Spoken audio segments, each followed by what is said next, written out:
Welcome again to Number Sense Academy, and today we're going to look at adding and subtracting algebraic expressions. Adding and subtracting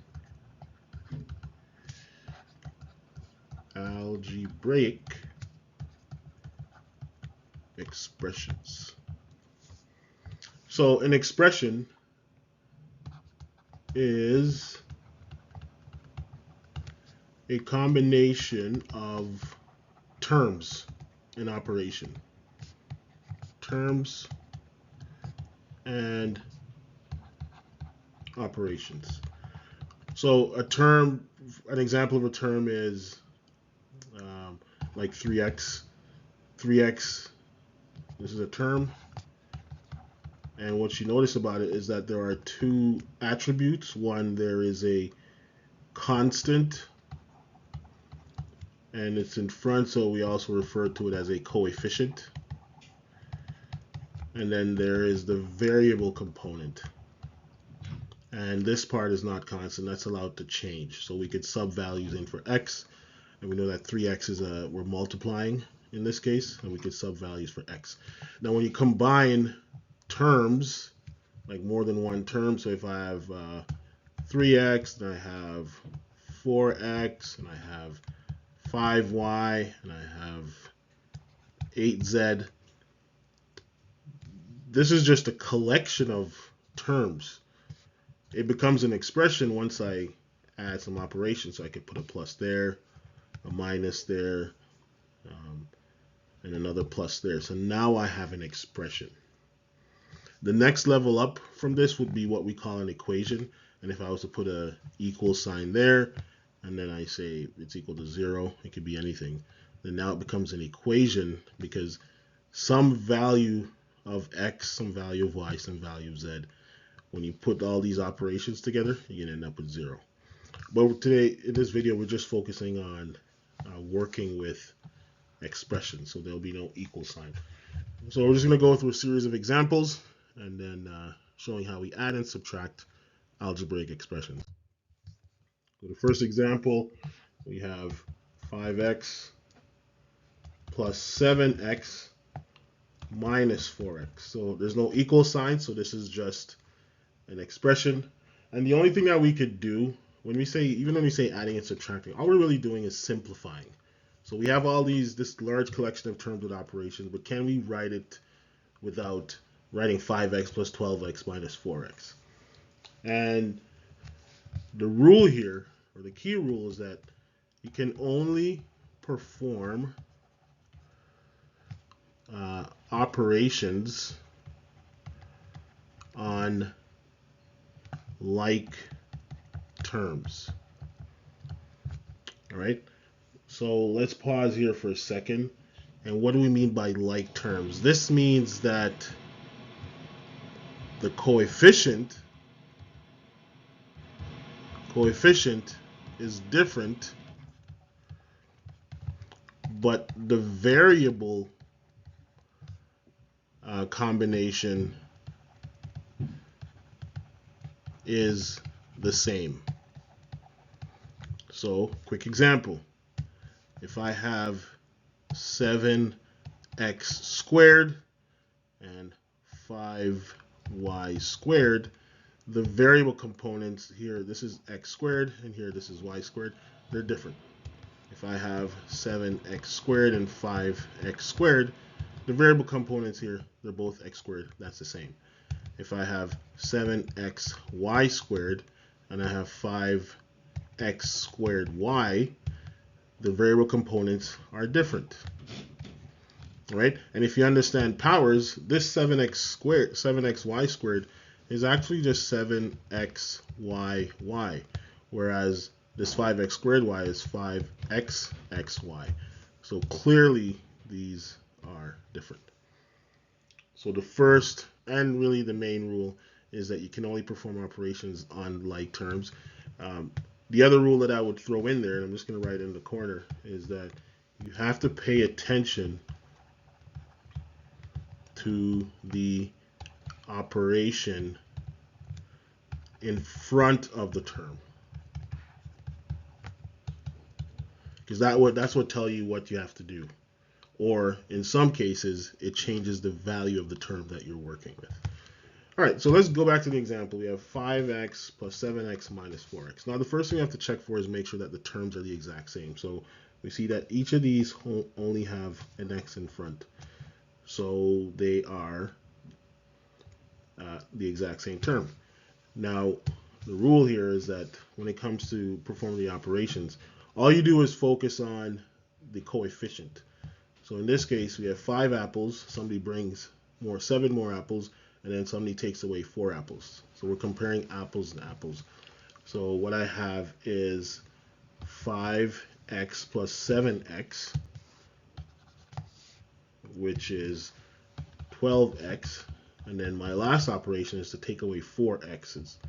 And I have 8x. Right? So that is that. Easy peasy.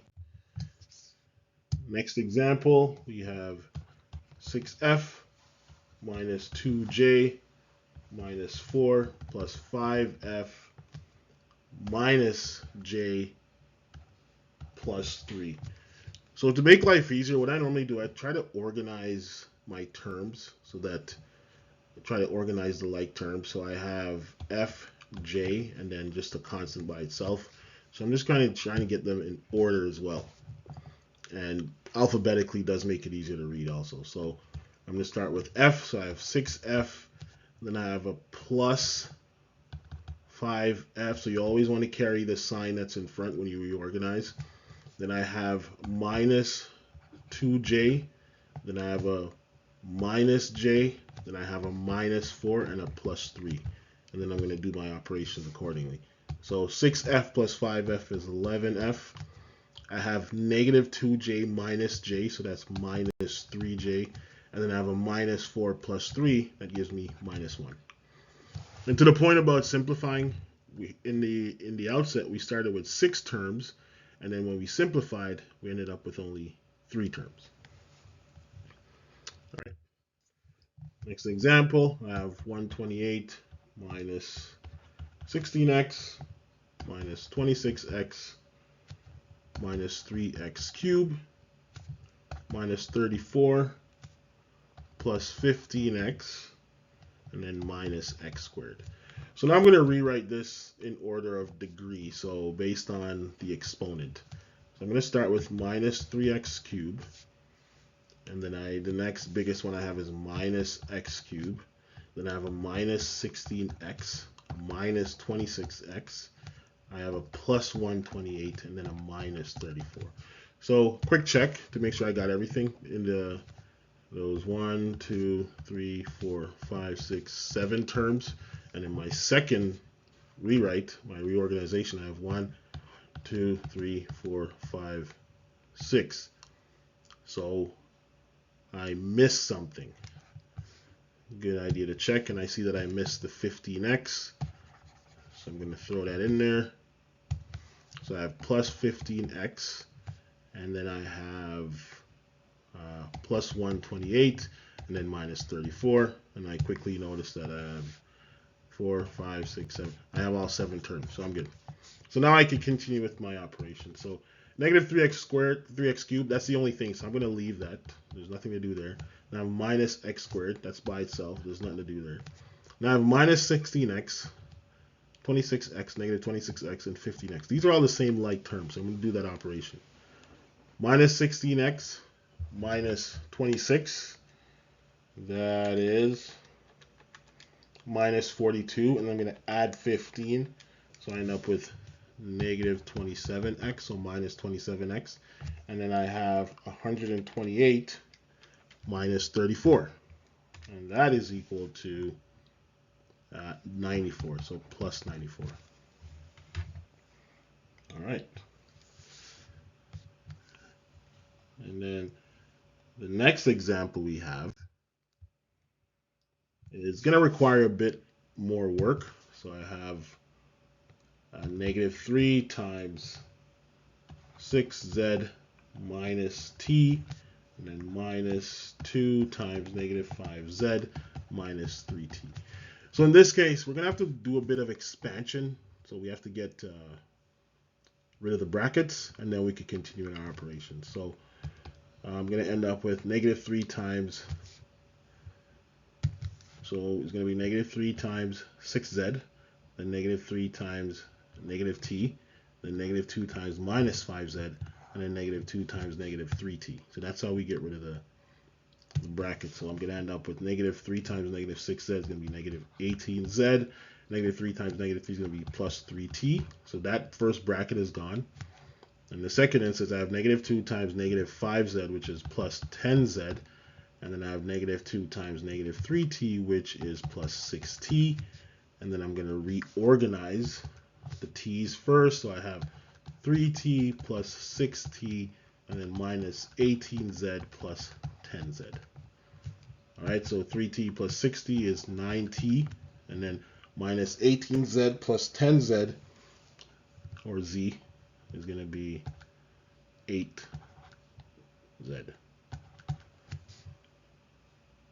Okay, so we went from 4 terms to 2 terms.